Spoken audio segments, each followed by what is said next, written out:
பெண்கள் வீட்டில் ஊதுபத்தி ஏற்றி வைக்கும் போது ஒருபோதும் இந்த குறிப்பிட்டு தவறினை செய்யாமல் பார்த்து கொள்ளுங்கள். பொதுவாகவே நமது வீட்டில் ஊதுபத்தி ஏற்றி வைப்பது நம் வீட்டில் தெய்வ நடமாட்டம் இருக்க வேண்டும் என்பதற்காக தான். நமக்கு பிடித்த தெய்வம் மற்றும் குலத்தை காக்கும் குலதெய்வத்தை நம் வீட்டிற்கு அழைப்பதற்காக விளக்கு மற்றும் ஊதுபத்தி ஏற்றி வைக்கிறோம். அப்படி ஏற்றி வைக்கும் போது இந்த தவறுகளை செய்து நம் வீட்டில் இருக்கும் தெய்வ நடமாட்டத்தை குறைக்க வேண்டாம். அது என்ன தவறுகள் என்று தெரிந்து கொள்வதற்கு முன் உங்களில் எத்தனை பேர் தினமும் வீட்டில் ஊதுபத்தி ஏற்றுவீர்கள் என்று கமெண்டில் சொல்லுங்கள்.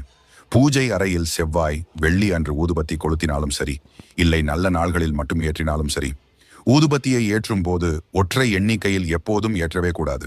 பொதுவாக பூஜை அறையில் வைக்கும் ஊதுபத்தி 2 எண்ணிக்கை கொண்டதாக இருக்க வேண்டும். இதை 2 ஒன்றாக இருக்கும் வாழைப்பழத்தில் வைத்து ஏற்ற வேண்டும்.